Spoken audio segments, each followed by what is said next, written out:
যেন আমরা রাজনীতি বুঝি না, আমরা কোনো কথা বুঝি না, আমরা দেশের জন্য কি এটা ভাবি না। আর দেশের জন্য ভাবা মানে তো আমার নিজের জন্যই ভাবা, আমার সন্তান, আমার হাজবেন্ড, আমার ভাই, এটা তো দেশেরই অংশ। সুতরাং এই নারী রাজনীতি বোঝে না বা এগুলো ভাবে না, এটা একদমই ঠিক না এবং আমাদের এই চর্চাটা করা উচিত।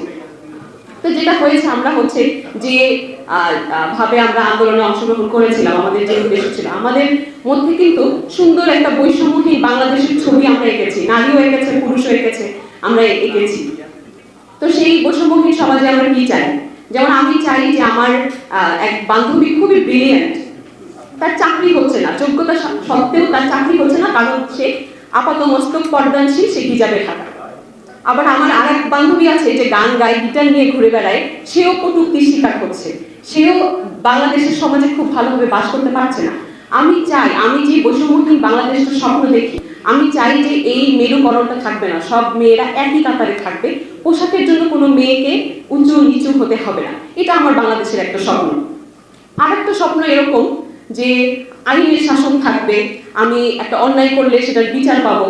যেমন আপনারা জানেন যে জুলাইয়ে কত মানুষ শহীদ হয়েছে, অনেকের ভাই বোন হাজবেন্ড মারা গেছে, আর যারা নারী শহীদ হয়েছে তাদের কথা তো আমরা জানি না। আপনারা খুব জানেন বা আপনারা ফলো করেন কারা নারী শহীদ হয়েছিল, তাদের বিচার আদৌ আসলে সম্ভব কিনা, কিভাবে হচ্ছে।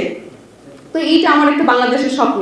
তো আমি যেটা বুঝলাম যে আমি যে বন্দোবস্তটা চাই, আপনারাও কিন্তু সেই বন্দোবস্তটাই চান। নারীর হিস্সা বা পুরুষের হিস্সা কিন্তু আলাদা না, আমাদের একই হিস্সা, একই অংশীদার, একই জিনিস আমরা চাই।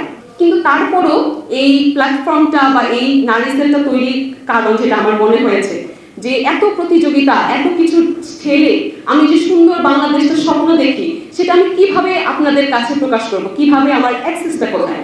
তো এই একটা প্ল্যাটফর্ম হতে পারে নাগরিক কমিটির নারী বিষয়ক বিশেষ সেল, যেখানে আমরা সহজেই নারীদেরকে ধরতে পারবো, তারা যে বাংলাদেশটা স্বপ্ন দেখেছে, তারা যে নয়া বন্দোবস্তটা দেখেছে, সেটা তারা পোর্ট্রেট করবে। নতুন রাজনৈতিক বন্দোবস্তে আমরা এটা চাইবো যে নারীও থাকবে সামনে, নারীর কথাটা শোনা হবে, পুরুষের কথাটাও শোনা হবে। আমি তো বলেই দিলাম যে আমাদের হিস্সা কিন্তু আলাদা না।